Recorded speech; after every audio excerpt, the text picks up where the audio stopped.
The Canadian province of Ontario says it will slap a 25% surcharge on electricity exported to the U.S. We read in Politico that Ontario Premier Doug Ford threatened to shut off his province's electricity exports. 캐나다 미국 무역 관계의 균열, 독수리 탐험의 심층 보도. 캐나다는 전통적으로 미국의 안정적이고 신뢰할 수 있는 무역 파트너로 여겨져 왔으나 최근 관세의 격화는 이 오랜 관계의 긴장을 야기하고 있다. 아길라 익스플로라는 이 중대한 변화에 대해 지속적으로 보도하고 있다. 카니 총리 구시대적 밀착 관계의 종말 선언.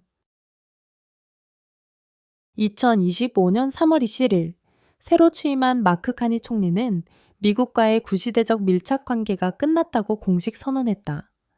초기에는 선거용 발언으로 치부되었지만 최근의 정책 변화는 오타와가 남쪽 이웃에 대한 접근 방식을 재조정하고 있음을 보여준다.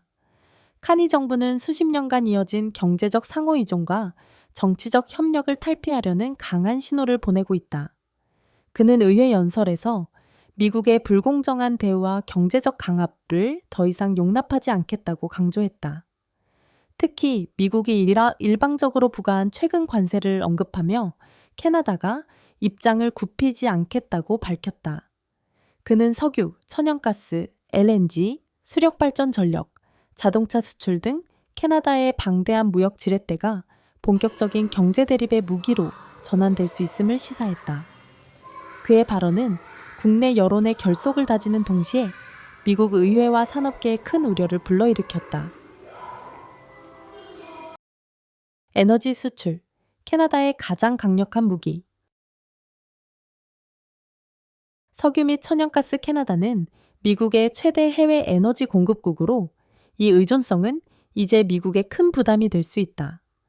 2024년 캐나다는 약 700억 달러어치의 원유를 미국에 수출했으며 이는 미국 전체 원유 수입의 약 20%를 차지했다. 또한 캐나다는 매년 약 90억 입방미터의 액화천연가스 LNG를 미국 북부 및 동북부 여러 주에 공급하며 가정 및 산업용 에너지 수요를 충족시키고 있다. 3월 21일 연설에서 카니 총리는 향후 에너지 수출 결정을 미국의 경제적 공격성에 연계하겠다고 밝혔다. 그는 미국이 일방적인 관세를 계속 부과할 경우 캐나다는 에너지 공급망의 관대함과 안정성을 재평가할 수밖에 없다고 경고했다. 전력 또 다른 핵심 수출품은 전력이며 대부분이 청정재생 에너지다.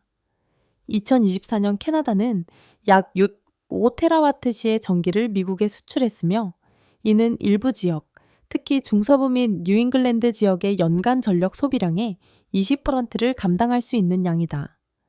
이 전력은 대부분 퀘벡과 브리티시 컬럼비아의 수력발전소에서 생산되며 일반적으로 미국 전력회사에 유리한 조건으로 판매된다. 그러나 2025년 3월 28일 기준 업계 관계자들과 에너지 분석가들은 오타와가 전력 수출 제한, 신규 관세 도입 또는 가격 재협상에 나설 가능성을 제기하고 있다. 이러한 조치는 미국 일부 주에서 전기 요금 상승, 전력망 압박, 산업 생산 차질을 초래할 수 있다. 자동차 산업, 심각한 위기 직면. 북미 자동차 산업은 고도로 통합되어 있으나 이제 중대한 혼란에 직면하고 있다. 2024년 캐나다는 300억 달러 이상의 차량 및 부품을 미국에 수출했다. 여기에는 완성차뿐 아니라 미국 제조 라인의 필수적인 핵심 부품도 포함된다. 또한 미국산 부품이 캐나다 공장으로 운송되어 최종 조립되는 사례도 많아 국경을 넘나드는 협업 구조가 자리 잡고 있다. 하지만 이 균형은 위태롭다. 3월 28일 미국 정부는 전기차 제조업체를 위한 주요 세금, 인센티브 프로그램을 갑작스럽게 철회했으며 이는 캐나다 업체를 겨냥한 조치로 해석되고 있다. 이에 따라 캐나다 정부가 테슬라와 같이 캐나다산 원자재와 특수부품에 의존하는 미국 브랜드의 보복 관세를 부과할 가능성이 제기되고 있다. 이러한 조치는 생산 비용을 증가시키고 공급망 지원을 초래하며 북미 소비자들에게 차량 가격 인상을 야기할 수 있다. 농업, 잠재적 분쟁의 뇌관. 농업은 캐나다와 미국 간의 주요 무역축으로 곧 무기화될 가능성이 있다. 2024년 양국은 밀, 카놀라, 쇠고기, 돼지고기, 유제품, 가공식품 등 약 단위합 50억 달러 규모의 농산물을 교역했다. 카니 총리는 3월 20일 연설에서 농업 분야도 보복 조치에서 예외가 아님을 분명히 했다. 특히 주목받는 품목은 카놀라로 작년에 캐나다는 약 60억 달러어치의 카놀라 씨앗 및 오일을 미국에 수출했다. 이 수출품은 식품 가공뿐 아니라 미국 농장의 가축 사료에 필수적이다. 카놀라 수출 제한 또는 중단은 식품 생산 비용 급등을 유발할 수 있으며 특히 중서부의 유제품 및 육류 생산업체에 큰 타격을 줄 수 있다. 여기에 밀, 유제품, 가공육 등에 대한 추가 관세 또는 쿼터가 더해질 경우 공급망은 더 큰 압박을 받고 소비자 물가도 전반적으로 상승할 것이다. 경제학자들은 농업이 민감하고 필수적인 분야인 만큼 이번 무역 갈등에서 가장 격렬하고 정치적으로 예민한 전선이 될 수 있다고 경고하고 있다. 9천억 달러 규모의 무역 관계, 위기 직면. 캐나다와 미국의 무역 규모는 상상을 초월할 정도다. 2024년 양국은 9천억 달러 이상의 상품 및 서비스를 교역했으며 이는 세계에서 가장 광범위하고 통합된 양자 무역 관계 중 하나다. 원자재, 산업기계, 농산물, 소비자재 등 거의 모든 분야에서 경제적 연결망이 형성되어 있다. 카니 총리는 3월 27일 연설에서 이러한 깊은 상호의존성을 깨뜨리는 것은 위험한 선택이라며 일방적인 관세로 시험할 수 있는 관계가 아니다 라고 경고했다. 이는 워싱턴을 향한 명확한 메시지였다. 단기적인 정치적 결정이 장기적인 파장을 초래할 수 있다는 것이다. 미국은 공정무역과 지속적 대화를 희망한다는 짧은 성명을 발표했으나 현재까지 어떠한 공식 협상이나 양보는 이루어지지 않았다. 이 침묵은 오히려 캐나다가 장기적인 전략적 전환을 준비 중이라는 추측을 낳고 있으며 이는 북미 경제 통합 자체를 흔들 수 있다.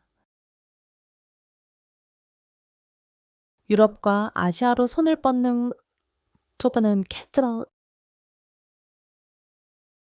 워싱턴과의 외교적 갈등이 심화됨에 따라 캐나다는 해외에서 새로운 파트너십을 적극 모색하고 있다. 2025년 3월 27일 마크 카니 총리는 프랑스와 영국을 방문하여 유럽 지도자 및 통상장관들과 비공개 고위급 회담을 가졌다. 내부 소식통에 따르면 이 회담은 에너지 수출 확대 및 자동차 산업 협력 강화를 위한 기반 마련에 초점이 맞춰졌으며 미국을 완전히 우회하는 새로운 무역 루트와 합작 투자까지 논의된 것으로 알려졌다. 유럽 언론은 캐나다가 미국의 그늘에서 벗어나고 있는가? 라는 질문을 던졌고 카니는 이를 부인하지 않았다. 오히려 그는 파리에서의 공식 발언을 통해 유럽과 아시아를 보다 안정적이고 예측 가능한 시장으로 보고 경제 재정렬에 대한 의지를 드러냈다. 무역 전문가들은 특히 에너지, 청정기술, 전기차 분야에서 유럽 국가들과의 초기 협정만으로도 글로벌 공급망에 큰 영향을 미치고 북미 중심 구조를 약화시켜 다극적 무역 질서를 형성할 수 있다고 평가하고 있다. 캐나다 전력 공급 차단할까? 캐나다가 보유한 경제적 수단 중 가장 즉각적이고 파괴력이 큰 무기 중 하나는 전력이다. 2024년 캐나다는 30억 달러 이상의 전력을 미국으로 수출했으며 그 대부분은 뉴욕, 미시간, 버몬트 등 북부 국경 주로 향했다. 이 전력은 단순한 보조 공급이 아닌 지역 전력망 안정화와 에너지 가격 조절에도 중요한 역할을 한다.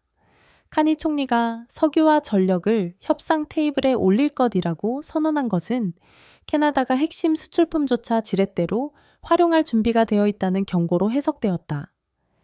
이에 미국 에너지 당국은 즉각적으로 강한 우려를 표명했다.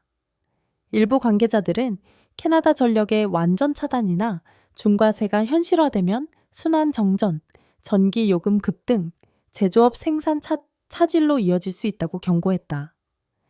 그러나 카니는 3월 28일 추가 성명에서도 우리는 파괴적이 되자는 것이 아니라 경제적 공격을 당하고도 가만히 있을 수는 없다고 강경한 입장을 유지했다. 그의 발언은 경제적 손실을 감수하고서라도 국가 주권과 상호 존중을 우선시하겠다는 캐나다 외교 정책의 근본적 변화를 시사한다. 깊은 산업 통합, 보복 조치에 따른 위험. 캐나다 자동차 산업은 북미 제조 생태계에 깊이 통합되어 있어 무역 보복은 매우 높은 위험을 동반한다. 캐나다 공장은 연간 약 180만 대의 차량을 생산하며 이 중 절반 이상이 미국 소비자에게 판매된다. 그러나 이 연결은 더 깊다. 이들 차량의 많은 부품이 미국에서 제조되어 실시간 공급망을 통해 캐나다로 운송된다. 이러한 복잡한 상호 의존성은 오랫동안 미카의 양국 관계의 강점으로 여겨졌지만 이제는 양국 모두에게 중대한 취약점으로 작용하고 있다. 트럼프 전 대통령이 수입 차량에 대한 관세를 재도입하면서 오타와는 이를 정치적 목적의 결정으로 해석, 캐나다에 대한 압박이 커지고 있다. 만약 캐나다가 미국산 자동차 부품에 상응하는 관세를 부과한다면 그 영향은 며칠 내에 가시화될 수 있다.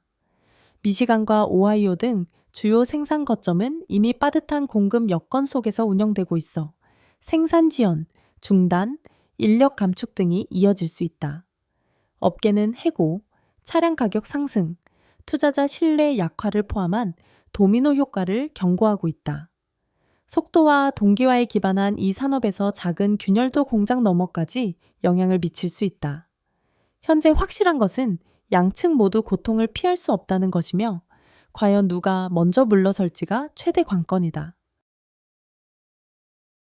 식량 공급망 붕괴 가능성. 기계나 금속을 넘어 캐나다와 미국 간의 식품 무역은 국경을 넘는 상업 활동 중 가장 중요한 축 중 하나이다. 캐나다산 밀, 돼지고기, 쇠고기, 유제품, 가공식품은 미국의 수많은 식료품 체인, 식품 제조업체, 농업 부문의 핵심 기반을 이룬다. 2024년 이러한 수출은 50억 달러를 넘어섰으며 인구 증가와 기후변화로 인해 2025년에는 그 규모가 더욱 커질 것으로 전망된다. 특히 중서부 및 북동부 일부주는 캐나다산 밀로 제빵을 하고 카놀라로 가축을 사육하며 유제품 수입으로 소매 가격을 안정시키고 있다. 이 공급망에 갑작스러운 혼란이 생길 경우 즉각적인 품목 부족과 식료품 가격 급등, 주요 생필품 접근성 저하로 이어질 수 있다. 3월 28일 한 유력 농업 로비스트는 전국 방송에서 이 체인이 끊기면 식품 인플레이션은 통제 불가능한 수준으로 치솟을 수 있다고 경고했다. 이러한 여파는 단순히 경제적 차원에 그치지 않는다. 식품 가격 상승은 노동계층에 큰 타격을 주며 식량 무역을 정치적으로도 매우 민감한 문제로 만든다. 한때 원활했던 농업 협력 모델은 이제 위기의 전환점에 서 있다. 4월 2일 보복 계획, 무엇이 다가오는가? 긴장이 고조되는 가운데 많은 이들이 4월 2일 캐나다의 보복 전략에 주목하고 있다. 캐나다 연방정부는 공식적으로는 침묵을 지키고 있지만 내부 유출 정보 및 무역 분석가들의 보고에 따르면 정치적으로 민감한 미국 산업을 정조준한 정교한 대응이 준비 중이다. 여기에 포함될 가능성이 높은 분야는 자동차 부품, 비철금속, 알루미늄, 철강, 농산물 등이다. 모두 강력한 로비 세력과 경합주의 깊은 기반을 둔 산업들이다. 특히 눈에 띄는 점은 캐나다가 에너지 수출에는 아직 손대지 않고 있다는 것이다. 이는 장기적인 협상력을 유지하고 양측 모두의 즉각적인 에너지 위기를 초래하지 않기 위한 전략적 선택으로 보인다.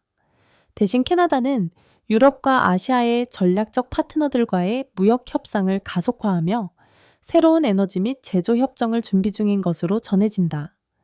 이는 미국 의존에서 벗어나기 위한 장기적 전환의 토대를 마련하는 조치로 해석된다. 이처럼 정밀 타격과 글로벌 다변화를 병행하는 전략은 캐나다 무역 정책의 새로운 시대를 의미한다. 공식적인 제재 조치는 4월 2일에 발표될 예정이지만 민간 부문은 이미 충격에 대비하고 있다. 특히 농업 및 자동차 산업에 속한 미국 기업들은 시간에 쫓기며 비상 계획을 세우고 있는 상황이다. 도전과 독립의 메시지.